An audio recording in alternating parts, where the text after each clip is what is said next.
What is culturally responsive pedagogy? Culturally responsive pedagogy facilitates and supports the achievement of all students. In a culturally responsive classroom, effective teaching and learning occur in a culturally supported, learner-centered context, whereby the strengths students bring to school are identified, nurtured, and utilized to promote student achievement. Well, who's a culturally responsive teacher? What we've seen is that culturally responsive teachers first engage in reflective thinking and writing about their own values, motivations, and behavior.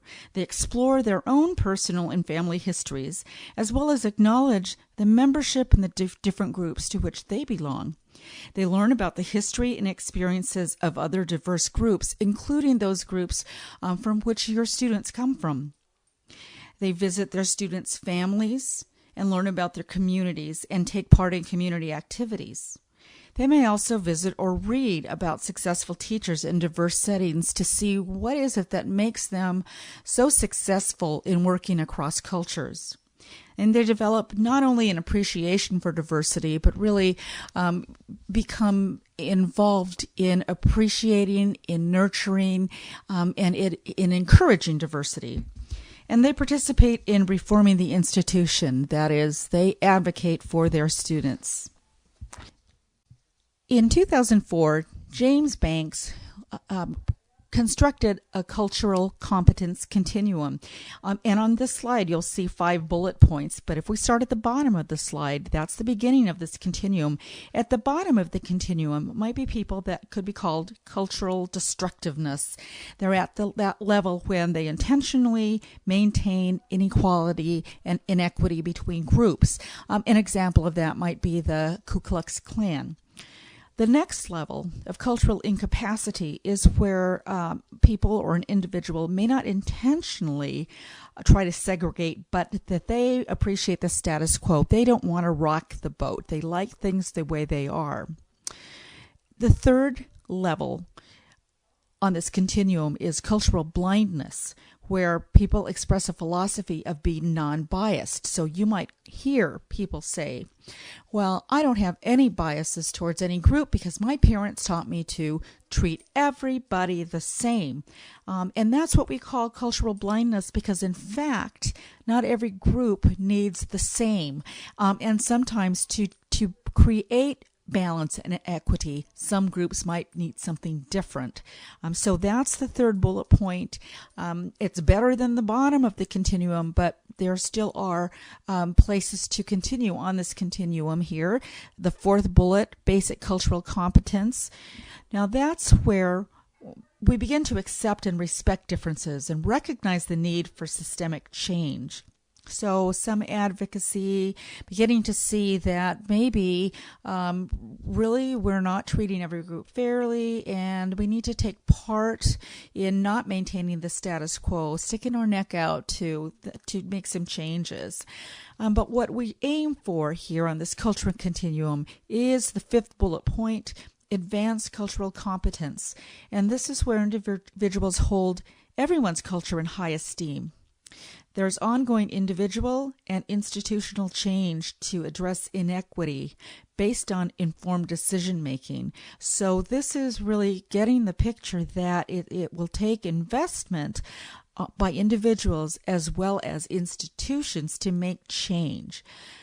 So hopefully that gives us an idea of figuring out where we're at in this continuum and then where we would like to move to. So let's look at some common characteristics of culturally responsive practices. The school climate would be one of caring, respect, and valuing of all the students' cultures. Bridges are built between academic learning and students' prior experiences, knowledge, native language, and values. In other words, what children bring to school with them are not asked to be left outside the school door, but instead they're welcomed in with all of their diverse learning experiences, languages, cultural backgrounds, and values. And we use those to build on.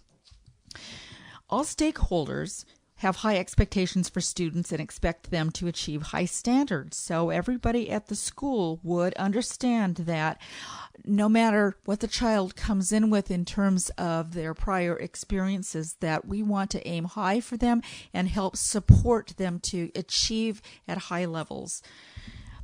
Effective classroom practices are challenging, cooperative, and hands-on, with less emphasis on rote memorization and lecture format. So again, we're looking at ways of engaging all of our students. School staff build trust and partnerships with families, and especially families marginalized by schools in the past. That might mean thinking outside the box sometimes, and perhaps scheduling conferences or family meetings at non-traditional times, because many of families of VLL students work jobs in which they're not necessarily given time off or have paid vacation days to come in to do conferences. So we found systems that have flexed some time and made conferences on Saturdays or late into the evenings that would be make it so that families are able to participate in school functions. Now, culturally responsive practice also looks at students' heritage culture and realize that there's really this tug of war going on when children enter American schools and their culture is not necessarily valued. So similar to the dynamic that can occur when parents use their native language and students respond in English because they know English is the language of power, fractured loyalties can occur between the home culture and the dominant culture for students.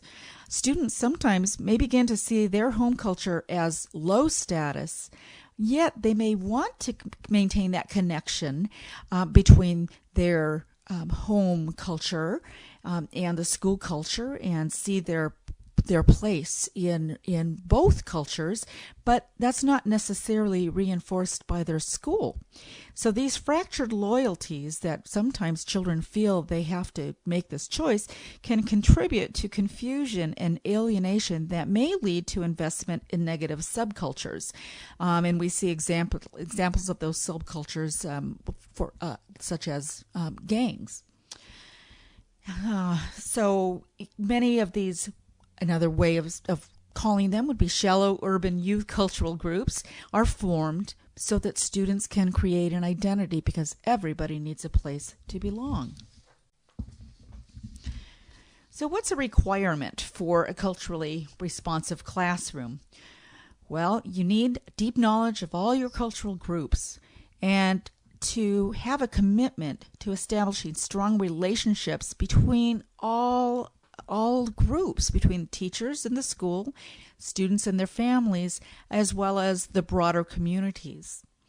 And it takes some skill, but mostly desire, to build the bridges between school and the communities, and using an extensive variety of instructional strategies and knowing your students and see how they're responding to the variety of instructional strategies to make sure that you're able to hook all students into the learning process.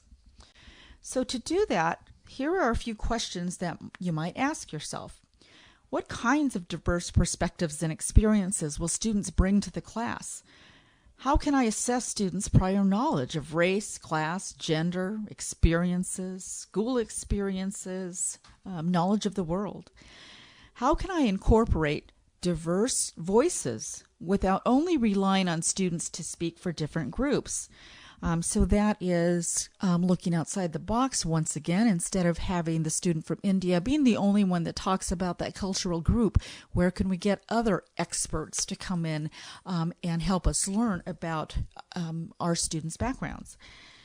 How will my own characteristic and background affect the learning environment? We all come in with our own values, mores, as well as some biases.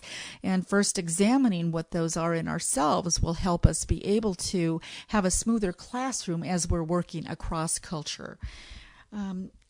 Ask yourself, will some students see me as a role model more readily than others?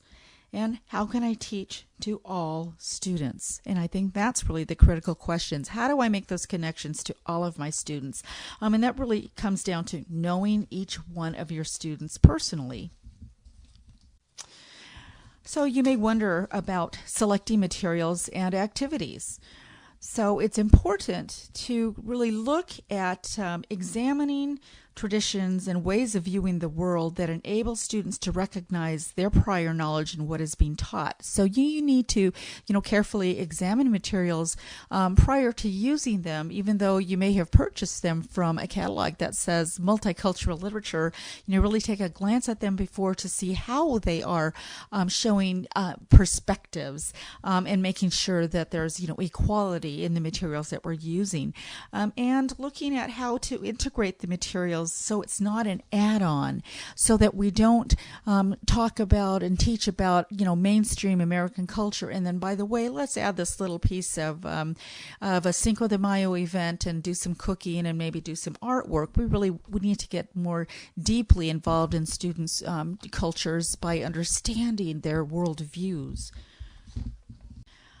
So some ideas for teaching and about different countries and cultures is, give students the opportunity to use pen pals, and perhaps that the pen pals can be facilitated by students in your classroom, perhaps friends or families that they may have in different countries.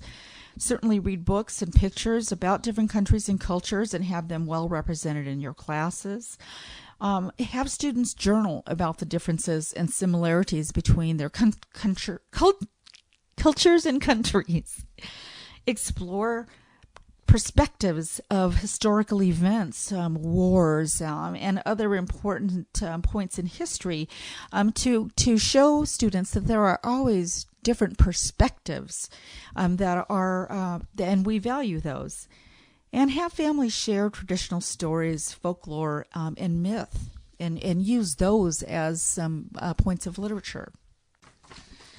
To leave you with a quote by Shana Ritter, written in 2007, "Gaining cultural competence is a developmental process which begins with the awareness of one's own culture, gaining knowledge of other cultures, and understanding the way different values intersect. As we move along the cultural continuum and gain proficiency, we deepen our understanding of inequity and our ability to help create equity, and that's our goal, is to create equitable educational systems."